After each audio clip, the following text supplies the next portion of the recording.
After you've raised your vehicle, you need to locate the oil pan. On this vehicle, the oil pan is right here. You can tell because the engine is directly above it, because the engine is right there, and you will be able to see the exhaust coming down around it. This right here is often on four-wheel drive vehicles the transmission, and this is the transmission pan. Be sure not to get confused between the two. Okay, on most vehicles the plug is gonna be a 15 millimeter or a 17 millimeter. It just varies between manufacturer, and this one is just a plug. But for the purpose of this video, I will not be taking it out, as this vehicle has already had an oil change. I will just instruct on the steps that you have to do when performing it on your own vehicle. So once you take out this drain plug, oil is going to come out. Make sure you have the bucket under here. Once it comes out, just plug it back in. Make sure you tighten it. And after you tighten it, you're going to want to locate the oil filter. In some vehicles, the oil filter is near the oil pan. It could be on any side of the oil pan, but on this vehicle, it's on the top of the oil, of the engine. So you're gonna want to get up from under.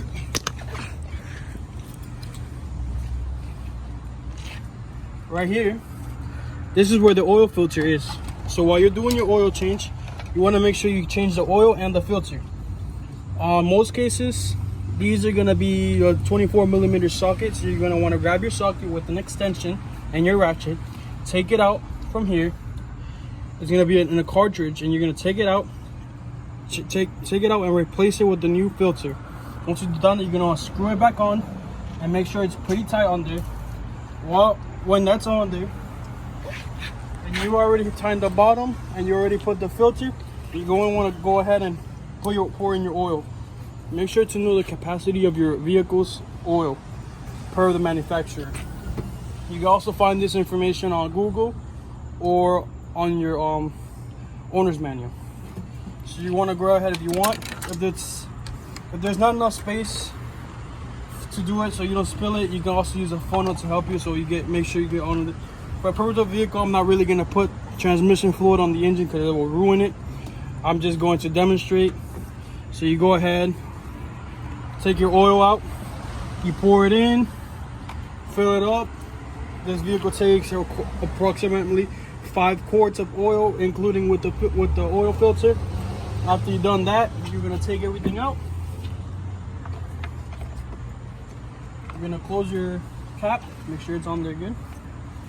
You get your dipstick, and you're gonna put it in. Now, if you want to do this, you could do it. You could, after you've done your oil change, you can grab your dipstick, clean it off. Once you clean it off, you start the engine. You clean it off, you put it back in, you start the engine, let it warm up so you can measure the oil level and make sure it's at the exact position. On dipsticks, they're gonna say here minimum and maximum. You go want to make sure that it's on maximum and not below specs or below minimum or in the middle, because you're gonna be on low oil. You're not gonna be at the manufacturer specs. Make sure it says max when it's hot, because when it's hot the oil expands, so it's gonna go past it. So just make sure when it's hot it's at max exactly, not below or above. Once you've done that, you put it down here. Now another thing I like to do is grab yourself some brake cleaner. Okay, this is something I like to do to make sure nothing in the engine is leaking. After you completed your oil change, you're going to want to use a brake cleaner to clean off any debris around the oil, like use old oil that may have spilled or splashed in the bottom. Just clean the bottom, come down here, just spray it. It will clear any old oil, and make sure that when you start the engine, you come under here and you can take a look to make sure it's not leaking, or you left the filter loose, because that could really cause major damages to the engine. It will probably even destroy and completely ruin the engine. After you've done that, you're pretty much good to go, and you're gonna wanna undo what you did and take the jack off the vehicle, raise it up.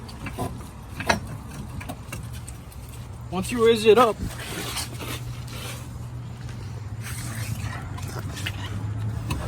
you need to go higher. So just go high.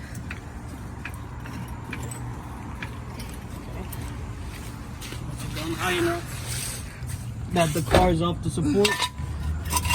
Grab your jack.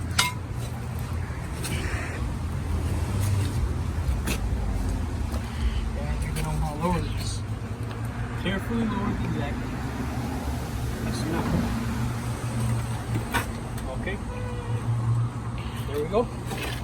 I've lowered the jack. I've completed my oil change. Appreciate you for watching, and stay tuned.